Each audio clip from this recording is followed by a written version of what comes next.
തിരുവചന സന്ദേശങ്ങൾ ശ്രവിക്കുന്നതിനായി ഭാഗ്യവചനധാര ഇന്ന് തന്നെ സബ്സ്ക്രൈബ് ചെയ്യുക.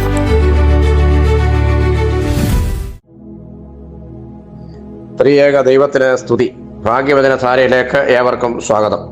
വിശുദ്ധ ലൂക്കോസിന്റെ സുവിശേഷം 7-ാം അധ്യായം 50-ാം വാക്യം. അവനോ സ്ത്രീയോട്, നിന്റെ വിശ്വാസം നിന്നെ രക്ഷിച്ചിരിക്കുന്നു, സമാധാനത്തോടെ പോക എന്ന് പറഞ്ഞു. പരീശനായ ശീമോന്റെ ഭവനത്തിൽ എത്തിച്ചേർന്ന പാപിനിയായ സ്ത്രീക്ക് കർത്താവ് നൽകുന്ന ആശ്വാസ വാക്കുകളാണിത്. പരീശനായ ശീമോൻ കർത്താവിനെ തന്റെ ഭവനത്തിൽ ഒരു വിരുന്നിനായി ക്ഷണിക്കുന്നു.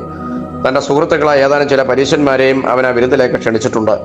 സമൂഹത്തിൽ യേശുവിന്റെ മതിപ്പും അംഗീകാരവും വർദ്ധിച്ചു വരുന്നത് കണ്ടപ്പോൾ യേശുവിനോട് തനിക്കും അടുത്ത ചങ്ങാത്തമുണ്ട് എന്ന് കാണിക്കുവാനും മറ്റുള്ളവരുടെ മുൻപിൽ തന്റെ പ്രൗഢി പ്രകടിപ്പിക്കുവാനുമൊക്കെയുള്ള ഒരു ശ്രമത്തിന്റെ ഭാഗമായിട്ടായിരുന്നിരിക്കണം ഈ ക്ഷണം.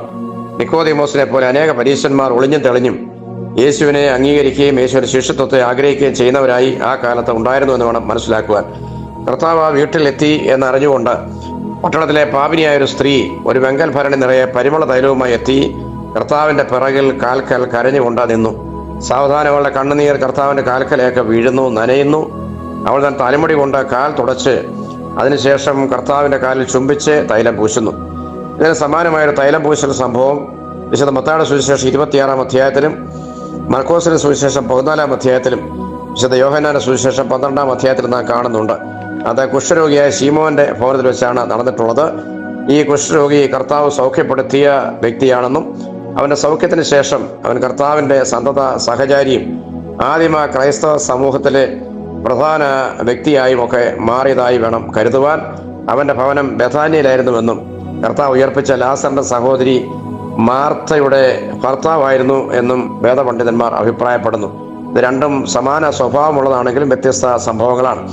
തന്റെ ഭവനത്തിലേക്ക് വന്ന പാപിനിയായ സ്ത്രീ കർത്താവിന്റെ കാലിൽ തൈലം പൂശി ചുംബിക്കുകയും അവന്റെ തലമുടി കൊണ്ട് തുടയ്ക്കുകയും ഒക്കെ ചെയ്തതിനെ കർത്താവ് വിലക്കാതിരുന്നതിൽ കർത്താവിനെ കുറിച്ച് വളരെ മോശമായ ചിന്തകൾ ശീമോന്റെ മനസ്സിൽ രൂപപ്പെടുന്നു.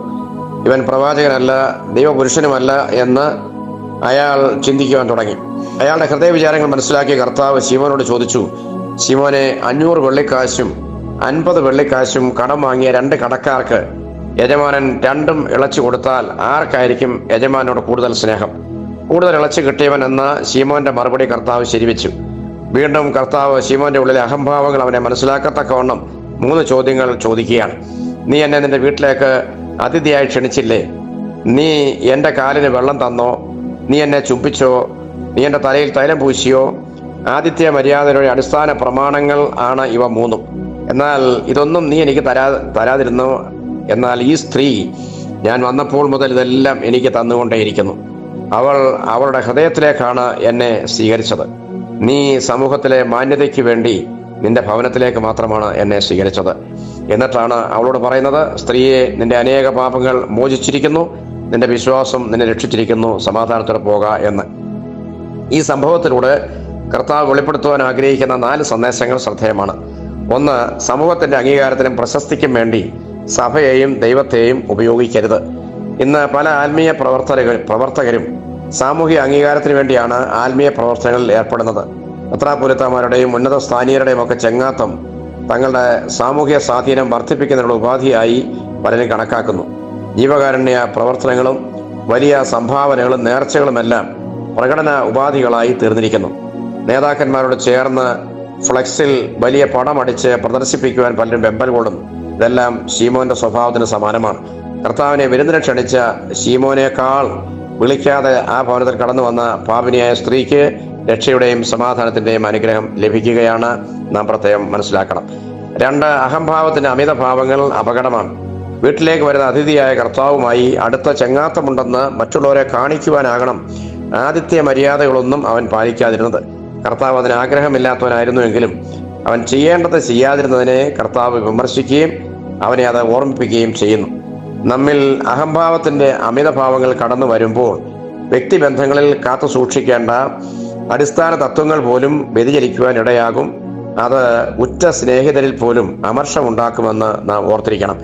3, കർത്താവ് നമ്മുടെ ഹൃദയവിചാരങ്ങൾ കൃത്യമായി മനസ്സിലാക്കുന്നവനാണ്. പട്ടണത്തിലെ വേശ്യയായ സ്ത്രീക്ക് ശീമോന്റെ ഭവനത്തിലെ സുരക്ഷാ നിയന്ത്രണങ്ങളെല്ലാം മറികടന്ന് അകത്തളം വരെ കടന്നു ചെല്ലുവാനുള്ള സ്വാതന്ത്ര്യം എവിടെ നിന്നുണ്ടായി? അവൾ ആ വീട്ടിലെ നിത്യ സന്ദർശകയായിരിക്കണം. അതാണ് അതിന്റെ കാരണം. കർത്താവ് അത് അറിയുകയില്ല എന്ന് കരുതിയാവണം അവളുടെ സാമീപ്യത്തെ വിലക്കാതിരുന്ന കർത്താവിനെ അവൻ വിമർശിക്കുകയും കുറ്റപ്പെടുത്തുകയും ചെയ്യുന്നത്. കർത്താവ് ശീമോന്റെ ഹൃദയവും പാപിനിയായ സ്ത്രീയുടെ ഹൃദയവും ശരിയായി വായിച്ചറിഞ്ഞതുകൊണ്ടാണ് ശീമോന് മറുപടി നൽകുന്നത്. 4. ദൈവത്തെ മനസ്സിലാക്കുന്നതിൽ സാധാരണ മനുഷ്യൻ പരാജയപ്പെടുന്നു.